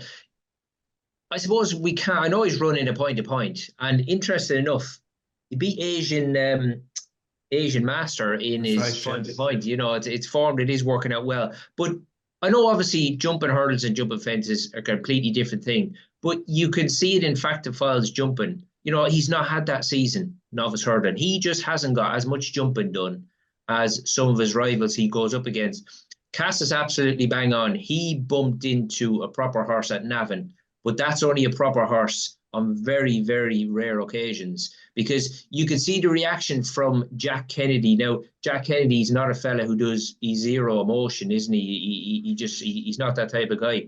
But when American Mike beat Factor 50 at Navan, they were so chuffed because for once he produced what they know he can do. But the fresh angle with him, I think, is absolutely massive. He didn't obviously back that up next time. Yeah, I mean, look, beating Zanahiyr last time. Zanahiyr's forgotten how to win, hasn't he? But he beat Zanahiyr by 17 lengths, so the rest didn't really matter. It's a real pity that Grange Clare West isn't coming here. I would have been against Factor 50 with Grange Clare West, but obviously the vibes aren't too strong that he's coming this direction. So it's led me to come down on him. I wouldn't be going against him. But you're absolutely spot on with Navan. He looked a little bit deliberate. He would have got to A to B. He'd have probably done 10 laps around Navan that day, and he wouldn't have touched a twig. But yeah, he's not going to take your eye out, but he will get better. There's a huge engine in there. He's just still, for a horse his age, still quite raw around the edges, isn't he? And Willie Mullins certainly seems to be Factor File's biggest fan, Gary.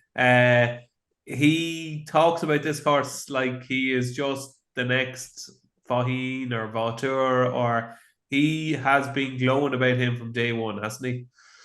Yeah, like he's a serious horse, so I'll keep it simple. Wins here, wins in Cheltenham, wins the Gold Cup next year. Which race in Cheltenham this year? The Brown Advisory.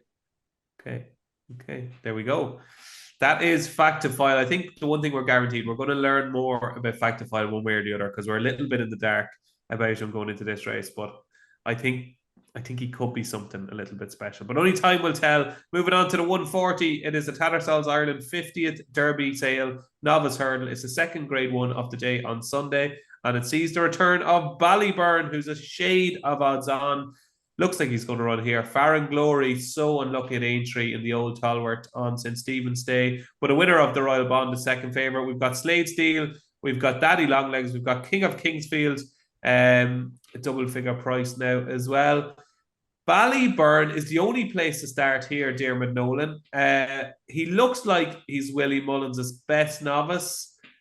He's impossible to oppose, isn't he? It's probably good that you're muted because you're going to talk nonsense here for the next 10 minutes. Yeah, you can fill in for me there, Dave. I think he's very good, but ever since Stephen Cass called him Ballyboat on this podcast, it kind of stuck in my head, right? And again, as our listeners will know, whenever I say something or Cass says something, we kind of try and prove it wrong, the two of us, or whatever it is. And I kind of went back to prove wrong, and I couldn't. That's not true, Derma. What's that true? No, I'm just joking like that. I'm just sorry. I'm tick as well, clearly. That doesn't help me either.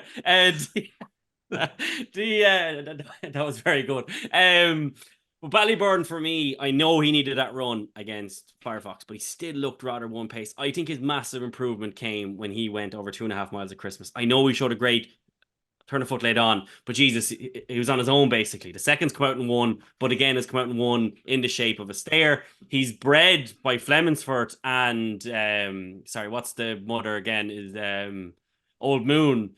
Like, her best horse was Noble Endeavour, and Flemingsfort stare. Like, this horse to me shapes like a stare. I think could well have a ceiling of ability high enough that he's fine over 2 miles and he'll beat this lot. And he'll want to win the Supreme. He could just be an absolute superstar. But to me, Firefox made him look slow that day. And I think over 2 miles, I do think that there's a little bit of a vulnerability, especially. Okay, so spit it out. Come on, spit it out. I'm happy to go each way. You like one of this. I read your column, and you were going down the spider route. I am, yeah, I most certainly am. Fire and Glory was one, first of all, sorry, for my listeners, that I've been putting up for like half the year. But God, Jack Kennedy and Gordon Elliott have been turning me off this horse. They just, like, they can't be trying to tell people more to be back in Firefox as they can without not wanting anything to do with this lad. As good as I think he is, that has cooled my interest in him. But again, he's still a very good horse. Slade Steel is Cass's baby for this. Not for me. Daddy Longlegs, I'm just happy to forgive that last effort. Willie Mullins said it before the race. He wouldn't like the ground. Paul Town rode him like he wouldn't like the ground. He drifted like he wouldn't like the ground. He didn't like the ground. Before that, at Thurles, Paul Townend, who will be a man of few words, I thought he was quite efficacious.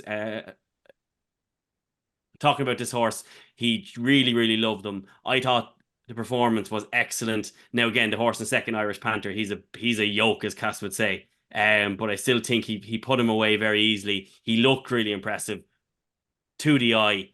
At 12-1 for this and 33-1 for the Supreme. As you said in your own show, Dave, it's now or never, and it's now or never for Daddy Longlegs. But I think a horse with his, again, I keep saying this phrase tonight, sorry, but his ceiling of ability is, I think, very high. I think he's a very quick horse. I was reading back over people's notes to the preview of the season and the stable tour. Willie Mullins, he really likes this horse as well. He thinks he'll be good in the flat as well. So I think if this race develops over 2 miles where a turn of foot is needed, I think this horse has it in abundance. And a 33-1 for a Supreme and 12-1 for this. Yeah, no, I like him, Dave. Lovely. That's what we want. 33-1 for Supreme. Double figure price for this grade 1 at Leopardstown on Sunday. And what we figured out today is that Diarmuid Nolan loves ceilings. Ceilings of ability. Loves them. Ceilings of ability. Paddy, Ballyburn is a horse who I fell in love with in bumpers. I would be willing to give him the benefit of the doubt from his defeat by Firefox at Fairyhouse. And I just thought if you get a chance to watch the race again at Leopardstown, it was what we thought at the time was certainly a very weak maiden hurdle. But what he did from what was usually the second last, but was the last that day because of the low-lying sun, what he did from the second last to the turn into the Hope Straight, which is probably 150 yards, I thought was quite explosive. I thought it was a real proper turn of foot. And I was like, I never thought he was a Supreme horse. Now I do. What's your thoughts on Ballyburn, Paddy? Yeah, the engine's absolutely huge with Ballyburn. He's kind of, sometimes you get them horses and they just don't really come on your radar. You say that you're a fan of him. He's just not really a horse that I've focused on that much, but you look through his form. I mean, it's absolutely huge. I just think that this year, I mean, I know Slade Steel finished behind Ballyburn, but personally, I thought John Gleeson, he dropped him out a fair bit that day. Now, he'd won the time before. He tried to give him a similar ride, but this was a better race. And you're trying to give a horse like Ballyburn a bit of head start. Just wasn't happening. He done well to get as close as what he did to him. But this time round, I think, again, he's improved. Slade Steel for tying his tongue down.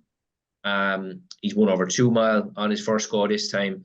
And then the last day, he won over 2.5. Now, I know he didn't beat Lecky Watson by very far, but I think they could have gone past the line, round the bend, and ended off down the back. Lecky Watson wouldn't have got past him. And he won during a period where Henrys were just not winning, lads. You know, and that's, I mentioned earlier about Marine National. These good ones will win, even if the rest of the horses in the yard are sick or they're ordinary or they're just not in the full of their health. The good ones will pull through. And Slade Steel, he won at a period now where they were very dry in the winners department. And I just like him.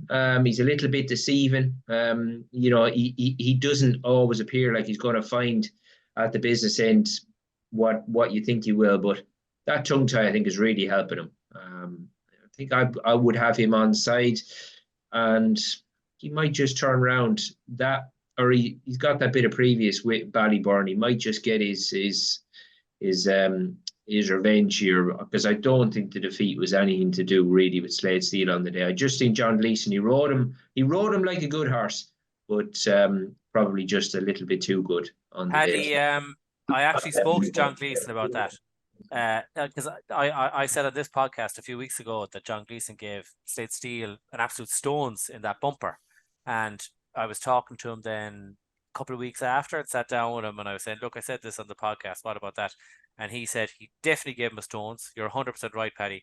He said he reckons even if he had him a bit handier, he wouldn't have beat Ballyburn on the day, that he thinks Slade Steel might be a 2.5 miler. But he 100% puts his hands up that ride was poor. So I think you're dead right there. Yeah, he's a fair horse. But I take an awful lot from horses winning when stables are out of form. I know they've got to come back into form at some point, but you know, they were running very, very ordinary. But he still got the job done, and I think the tongue tie is massive to him. He's a proper horse, Slade Steel. Okay, a lot of love for Slade Steel so far. And I think that twosome is about to become a threesome. Stephen Cass, Slade Steel. Yeah, I love this horse now. Really, really love him. I think he's an absolute weapon. If you were to give me an answer, why? Like, what in his form suggested this horse is a weapon? It's his way of running. Well, his form is there for everyone to see. I mean, his bumper form is very good. He got a bad ride, as Paddy says, at Punchestown, and could have been going very close. He got a bad ride. Was he not beating 7 or 8 lengths? Like, he was beating 7. Watch it back, DJ. Honestly, watch it back. He should have been upsides. He beat King of Kingsfield over 2 miles by 5 lengths at Naas. Like, we know that's serious form. And then he went to the Novice. King of Kingsfield was ridden wrong that day, though. He was. I 100% agree. And then he beat Lecky Watson and Stellar Story, who I think are 2 very good horses at Navan. It's good, solid form, but nothing that suggests he's a superstar. It's his way of going. So he's got a lovely way of he's a good jumper, and he's an absolute grinder. Like there's nothing would have passed him either day. He's got a really good low head carriage, superb action, very straightforward horse. I'd be a huge fan of his. Now, I'd be very worried about the trip. So what I've done with him is I've backed him no bet for the Supreme, because he will, if he's beaten in second here, he'll be staying on second, and 100% he's going for the 2 mile 5 at Cheltenham. If he wins here, he'd probably be going Supreme as a 4-1, 5-1 shot. So I have backed him at 25-1, non-runner no bet for the Supreme. That's my angle here. I actually think he might not have the toe for the race here. But a lot of stayers win this race, as we know. Champagne Fever won this on his way to Cheltenham to win the Supreme. So that's my angle with him. But I do agree with you, Geno. King of Kingsfield needs cover, needs to be ridden dead. And they didn't do it against Slade Steel at Naas. They did do it in the Royal Bond, where he ran his best race to date when he was second to Farrell. He got there too soon, though. Jordan got there too soon and hit the front way too soon. So, and my theory is that race was kind of a bunch as they went to the last. Now, he probably improved again, I thought, at Leopardstown. He was hugely impressive at Leopardstown, beating Mirrorsaur West. And what's going to happen here is, obviously Slade Steele and Ballyburn are both stayers at the trip, so there's going to be a load of pace. So Jack Kennedy, if he's riding Kingsfield or whoever's riding him, can take their time, sit in. He kind of reminds me of a Go Native. He's a real bridle horse, and he's a really good jumper. So he's going to be there at the last. The best workhorse that has been in Colentra House in decades. So while if you let me own a horse, I'd take Slade Steele out of this. I'm backing Kingsfield in this at 12s with the 3 places, because Farron Gloria couldn't have because it was such a mother and father of a fall the last day. So I couldn't have him on my mind because of that. Ballyburn jumps quite slow and deliberate. I don't think he's a 2-miler. And I've said my concerns about Slade Steele at the trip. So Kingsfield each way at 12s. I just think he's turned inside out since they got the cover with him his last 2 runs. And he's a bit of a travelly thing. So he's going to allow himself to get into the race at the last. And hopefully he's just jumping just in behind at the last, and he, then he has a chance to go and win the race. But it's very hard to see him out of the 3, I would think. Gary, you have the final say on the Tattersalls Ireland 50th Derby Sale Novice Hurdle. Is this a load of nonsense that they're going on about Ballyburn? Surely he's the most likely winner. He's a bit of a hype horse, isn't he? At the moment, for me, he's priced up purely on hype. I think he needs a trip. 2 miles is probably going to be too short. Slade Steele I like, but I think the trip is going to be too short again. I like Dermo's shout on Daddy Longlegs, just put a mark for that last run on the ground. I expect a much improved performance, and he has a nice finishing kick over this sort of trip. But one I'm going to take a chance on at a wild price is Gold Dancer for Willie Mullins. Sort of under the radar, good French form. Compiègne won back in May in a race that's really working out well. A lot to like about that performance. He was very professional when he went away and just put the race to bed. You can get like 23 to 1 plus on him. He could be a long-term prospect, but he's just way overpriced. And I'm against the head of the market, so he'll do for me. Okay, Gold Dancer. In the words of Jamie Lawson, I was not expecting that. Gigginstown horse hasn't run yet in Ireland. Gold Dancer. He ran in France, so he was 1 to 4 to be tipped by Gary. Do you know what? If that horse could have been 7 to 4, and Gary would have been tipping him. Vive la France, Stephen. Vive la France. There you go. That is the Tattersall Ireland 50th Derby Sale Novice Hurdle, and it's not as straightforward as people may think. With Ballyburn, I think Ballyburn is very good, and I think he'll take the world of beating. But the experts don't. Moving on to any notion what race Kingsfield is going to go for? Might he go for the handicap? Wow! I never thought of that. I'd say he'll have to go here. I was surprised Farron Glory was going to run here. I thought he'd a pearl of a fall at Christmas. I'd imagine he'd an easy few weeks. And I was surprised. I would say if Caldwell Potter, if the shenanigans didn't go on with the Caldwell construction, I would say Caldwell Potter would have ran here, and I'm not sure we would have seen Farron Glory, but looks like we're going to. I don't know what shenanigans you're referring to, Geno. Their children don't like seeing the horses fall, so we'll move on to the next race. That's shenanigans. Okay. Moving on to the Ladbrokes Dublin Chase 210. We've 2 very short prices here, so we're going to do these 2 races together: the Ladbrokes Dublin Chase and the Chanel Pharma Irish Champion Hurdle. Willie Mullins is going to win both. I think we can absolutely categorically say Willie Mullins will definitely win both, but whether he will win with his 2 jollies, only time will tell. Richard Forrestal did a column today and suggests that Dino Blue will beat El Fabiolo. I disagree. El Fabiolo is around about 2 to 7. Dino Blue is 4 to 1. Gentleman to me around about 11 to 2. You could get a bit bigger. Captain Guinness is in there. Faster Slow is still in there.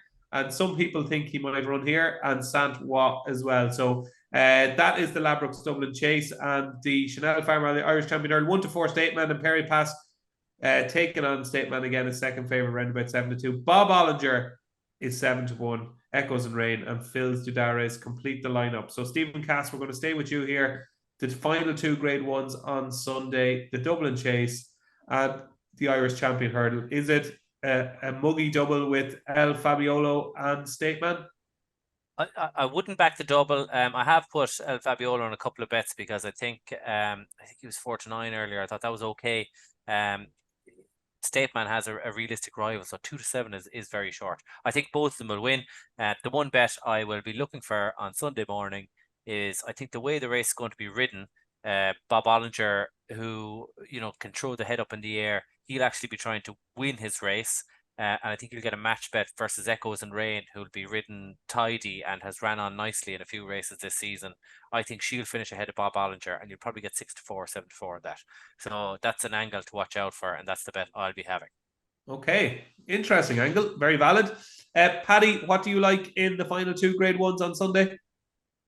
I didn't see the article with Richie Forsell. What was he thinking about Dino Blue? What was his angle in there? Well, you keep talking there, Paddy, and I'll find exactly what he said.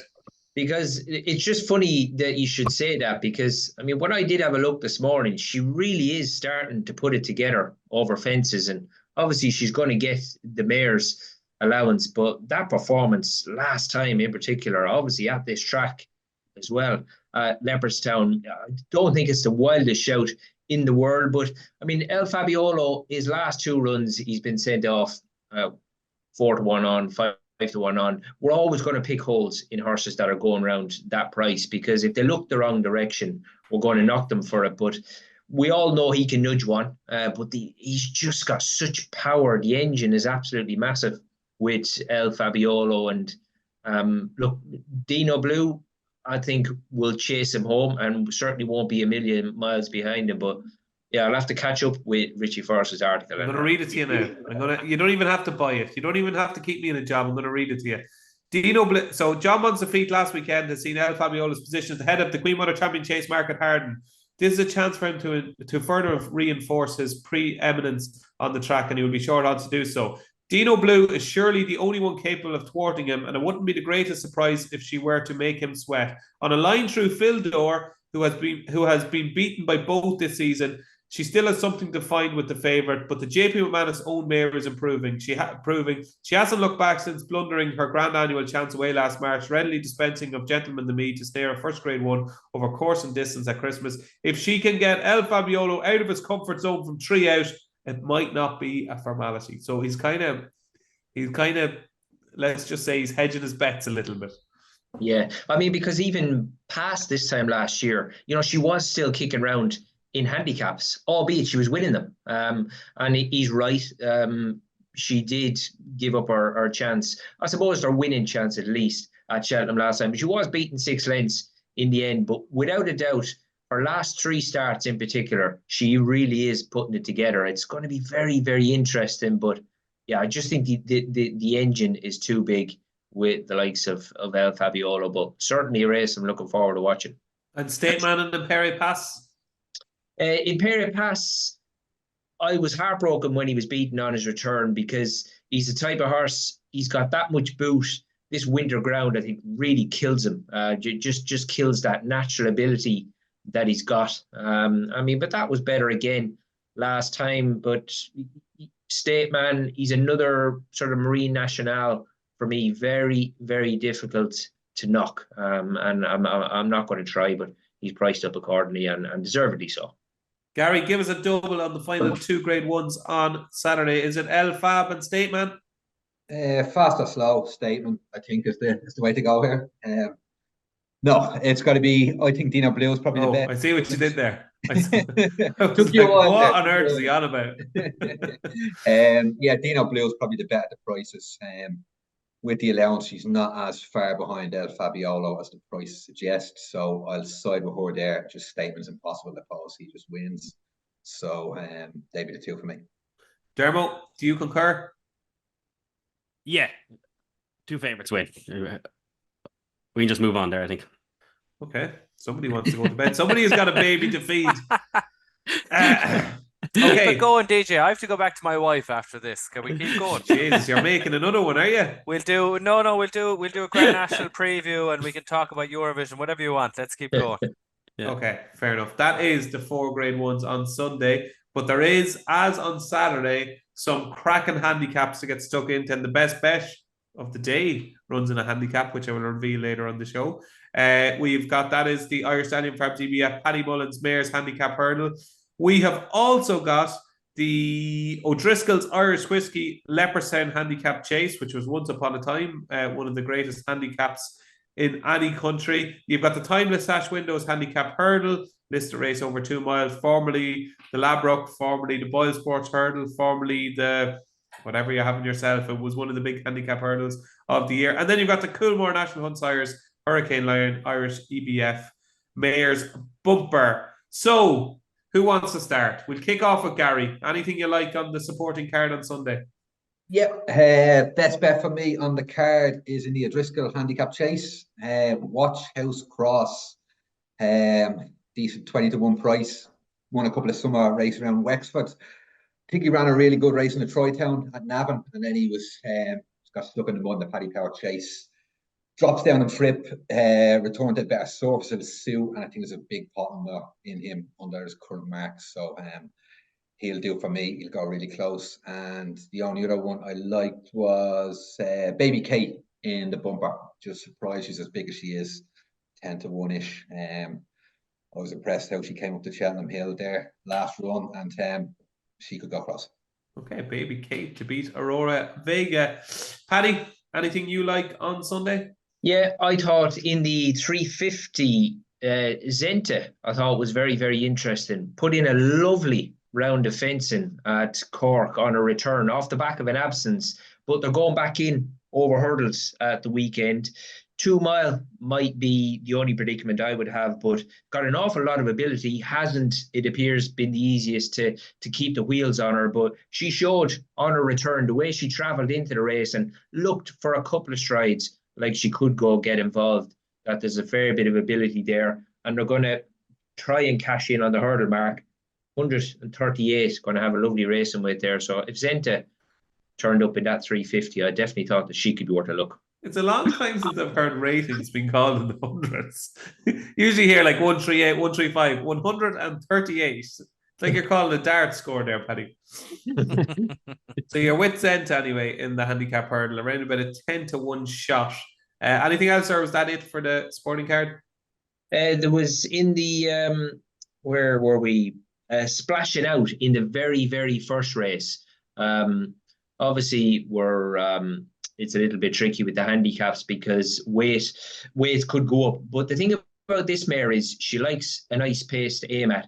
Splashing Out for the Owen Griffin team, still only a 6-year-old, and she's another one, been a little bit of a slow burn. How did she not win at Limerick? If you were on her in Limerick, you'd just be scratching your head going, what did I do to deserve this? Yeah, got absolutely gubbed. But that's what I'm thinking. In a better race, maybe with a bit of speed and some fractions to aim at there, might just, and I think they'll have learned for Limerick as well, maybe just to drop the anchor for that bit longer. But I think they will be here because obviously the ground at Limerick was horrendous and they weren't exactly finishing strong fractions. But yeah, I thought Splashing Out for a trainer in Owen Griffin who's having a really good season. Absolutely. Brilliant. Steve-O, what do you like on the sporting card? If King Kingsfield runs in the handicap hurdle, I think 140, the race would suit him with the pace. Obviously, I'd fancy him in that. In the other two handicaps, she's the 2 mile 5 handicap chase. That's a brilliant race. Like Meeting in the Waters' favourite. James de Burley's in there. Hartwood arguably could be thrown in off 136, but has he gone through with a race yet? Classic Getaway could pick them up and carry them, I think, nearly, and so could Factor to Dairies. That's a belter of a race, but I'll wait and see the decks. I really like Feet of a Dancer in the Mayor's handicap chase. What do you mean? Oh no! Was she yours? No, my nap is in that race. Jenna, you talk about her. No. Do you know what my nap is? I fancy something against you. That's why I said. Right, okay. My nap is Dermo's going to tip Foxy Girl in that race. But Feet of a Dancer, like you could call her the winner. I thought with a mile to go at Fairy House. She was wildly impressive. Like she went up 12 pounds for that, which is a lot. But Nolan said straight after the race, going to put away for this. I thought there just could be plenty more in her, and she was such a travelly thing that day. Nolan's well able to target the meeting.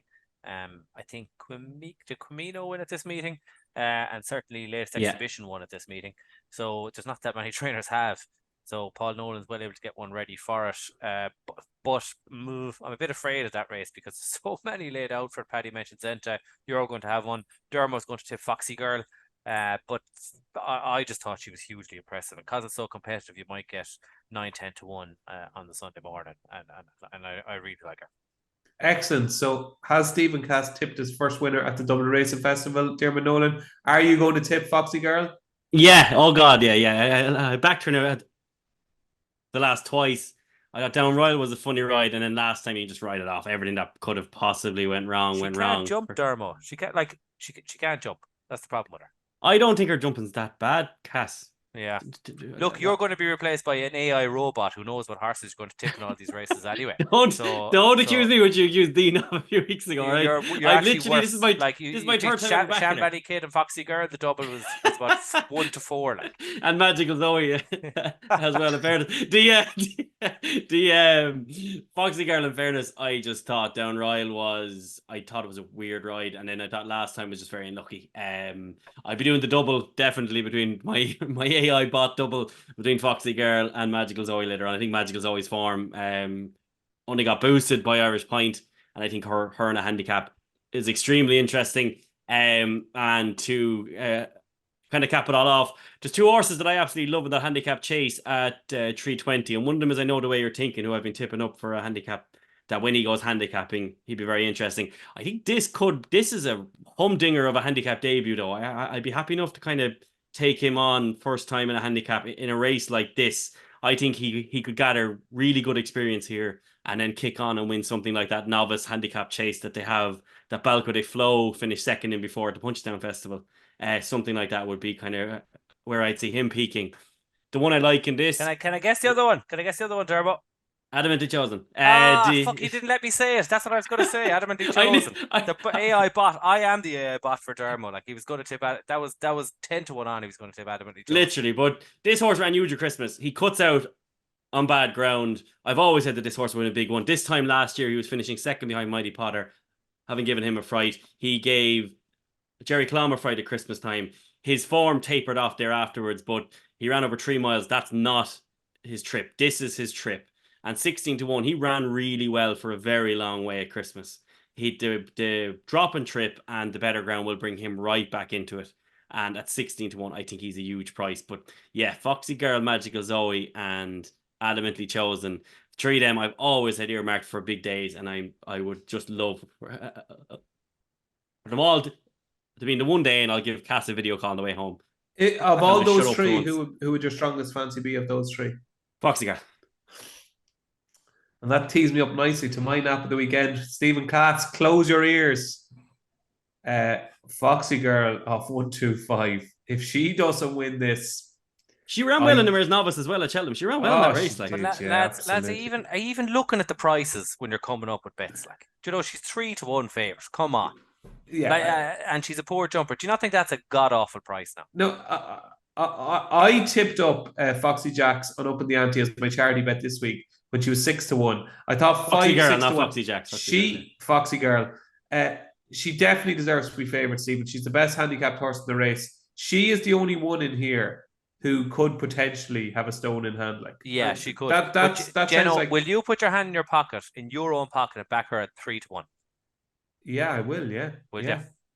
I will. I think she's that well handicapped. I think you're talking about a horse here who was thought good enough to run in a Mayor's Novice hurdle and wanted to do so. Smashed. Yeah, it's off 13 to 2. I actually thought she ran reasonably well, but 125 can place in the Mayor's Novice. There must be a chance that everything so far has been an education. Like, she has learned plenty. She got like the most educational ride you'll ever see against Magic Tricks at Down Royal, and then she went to Fairyhouse. Like, that handicap hurdle at Fairyhouse, I've never in all my life seen so many horses hampered in the one race. It was astonishing. Like, Curse Sublime, Foxy Girl. There was about 6 horses that were just absolutely battered in between the final 2 hurdles. My theory of that one, Jenno, is that Rachel won that race in the same colours there about 3 years ago, from last to first, between the second last and the last. So I think she was kind of riding that race like that. Yeah, she could have Foxy been. Girl. I can't think of the name of the horse, but she definitely did maybe 2-3 years ago. So I think, and the key thing for me with Foxy Girl is the trip. I don't think she's quick enough for 2 miles. I'm not quite sure she stays 2.5 miles. I think 2 mile 2 on nice enough ground at Leopardstown where she gets a fast pace. Jumping is a little bit of an issue, Diarmuid. That's my worry with her. I think she needs to get into a rhythm. But look, if she jumps reasonably well, I'd be very, very surprised if she's beaten as Liverpool score again. That is my banker of the meeting. It is Foxy Girl. Before we reveal your banker of the meeting, give us your best bet for Sunday at Leopardstown. Stephen Cass? Feet of a Dancer in the Mare's Handicap Hurdle would be my best bet at the prices, I think. Paddy Aspell? Slade Steel for me, DJ. Slade Steel for Paddy in the 2 mile grade 1. Diarmuid Nolan? Foxy Girl. Sorry, I was talking away there. Foxy Girl, yeah. Come on. Gary? Watch House Cross. Watch House Cross. 20. Nice one from left field from Gary Connolly. And that is Sunday, done and dusted. So all that's left to do now is reveal our strongest fancy of the entire Dublin Racing Festival. It is nap time. Something that neither mine nor Dermo's babies do. Okay, here we go. Best bet of the Dublin Racing Festival, nap time. Gary, we'll stick with you. If listeners to this podcast are only going to have one bet, who should it be? Mageborough in the Spring Juice. Like we know nothing about Mageborough. We know enough. We know enough that he's overpriced. Real solid form, bringing into the race. So yeah, he'll do. Okay, Mageborough. Interesting. Let's see what Mageborough can do in the Spring Juvenile Hurdle. Paddy Aspell, the best bet of the Dublin Racing Festival is? I'm going to go Saturday, DJ, Marine National. Marine National. Beautiful. Stephen Cass.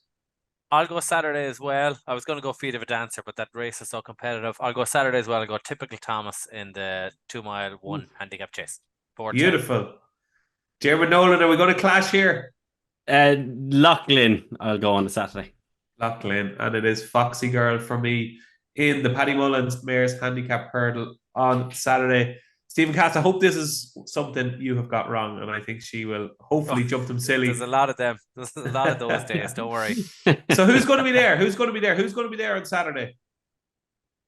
I can't go anyway. I've got a trade show thing to go to for work, so I'll be in Birmingham.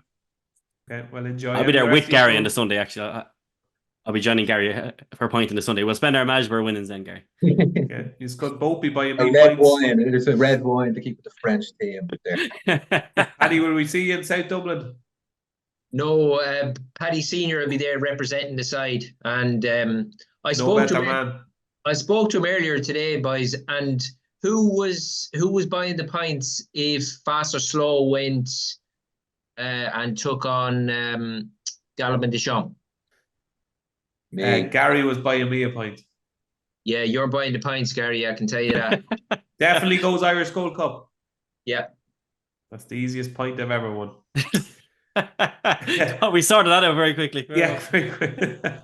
There we go. I would have said before you struck the bet, only I couldn't get on the mute button. Yeah, thanks very much for that. You just so our listeners know, Paddy's father is the racing manager there to all the Ballymore horses, isn't he? I'll give you the Arsenal point, Paddy. Thanks very much.